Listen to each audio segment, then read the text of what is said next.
Assalamualaikum warahmatullahi wabarakatuh. As for today, we are going to present our group video assignment, which is lectured by Sir Muhammad Aswari Jaafar. Okay, our group had chosen mentoring as the context of the employees training. Our group has consist of 4 members, which is me, Muhammad Afiq Ahwazi bin Zaidi. Secondly, Muhammad Zaim bin Amri. Third, Muhammad Syahmi Aiman. And the last one is Najwan Faruqi. Without wasting our time, we should go through for the mentoring introduction, which is will be conducted by Najwan Faruqi. Thank you.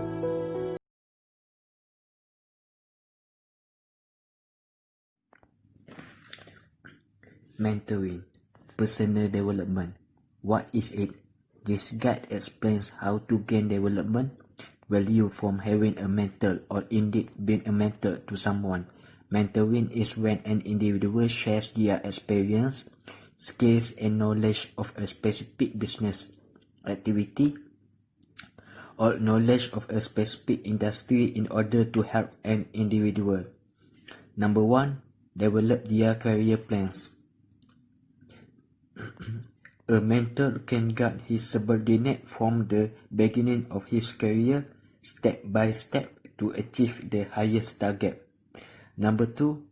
Make sound decisions on their personal development and future success, with insight and perspective into the business and its operations. The explanation is, mentors need to carry out their responsibilities by making the best decisions on behalf of their subordinates to stimulate a good development and ensure a bright future for their subordinate, because mentor usually has high experience in the field they are involved in and know exactly the operation of the business.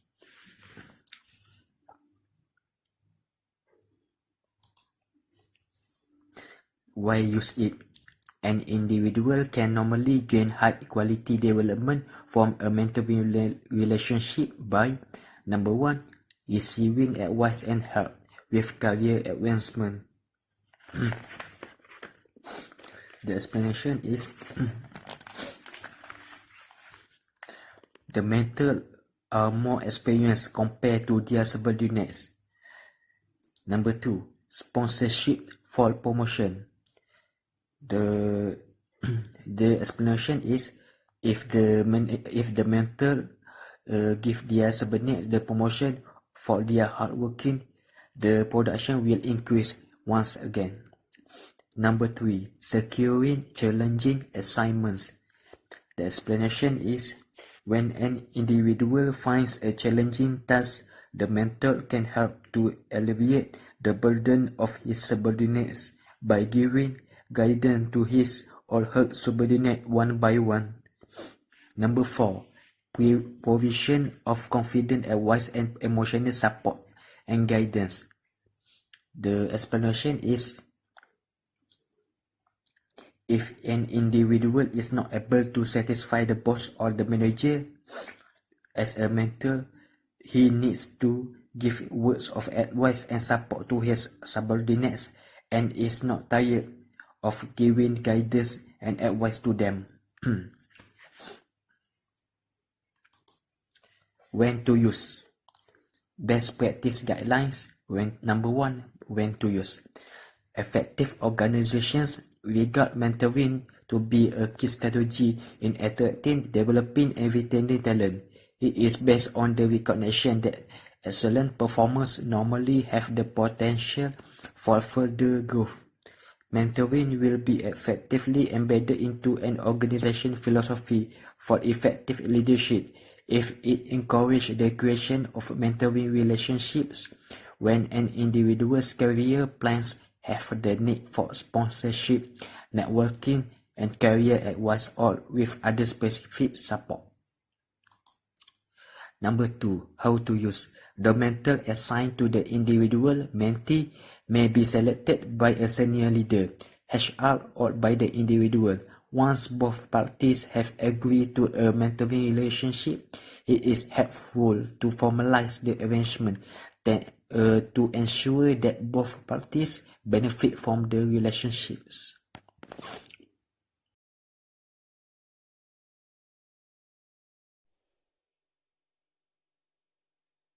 Good evening. I will continue about mentoring, training, personal development. Number 1, basis for the relationship. A higher degree of trust and mutual respect. Relationship needs to be built before any effective mentoring can take place. An environment of trust and mutuality must be established. It is important for the mentor and mentee to become acquainted with each other. Secondly, the ability to motivate and inspire in realizing an individual's full potential. Your team consists of people with diverse personalities, talent, strengths, and weakness. The ability to see big picture versus small picture. Big picture thinking is the ability to grasp abstract concepts, ideas, and possibilities. Big picture thinkers advises the system in which he is operating. This involves looking at different stakeholders such as client, employee, as well as river, social threat of future technology disruption. A source of knowledge in terms of overall learning and development. Mentee can expand their knowledge and skill, gain valuable advice from a more experienced person, and build their personal network. And both partners can improve their communication skill, learn new ways of thinking, and ultimately advise their career. A safe environment for honest discussion. Mentees are able to experience with creative solutions to problems within a safe and supportive environment. Now we go to typical time scale. An initial period of 3 months, often sufficient. Subsequent contact can always follow on an ad hoc basis. Now we go to number 3, frequency of meetings. Typically, meetings should take place on regular basis and for each to last for a maximum of 2 hours. Frequency should be agreed and reviewed constantly. Of meetings start with a frequency burst and then tail off as the needs of the mentee become clearer over time. Now we go to number 4, overall objective of the relationship. The mentee should draft focus objectives, such as tap the guidance of support help me to establish a more objective outlook. Then being able to share challenges and issues that I am facing, but through having debate and discussion help me to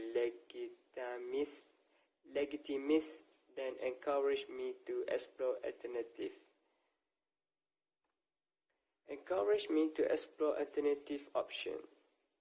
Give me constructive feedback that will build confidence and support me to take accountability for my own development.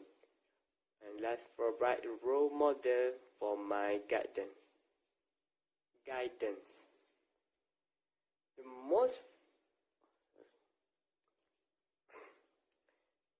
most frequently started goal for the mentee-mentor relationship professional development and the formation of a productive investigator. The presumption is that the mentor already has the skill and experience necessary to be productive and free investigator.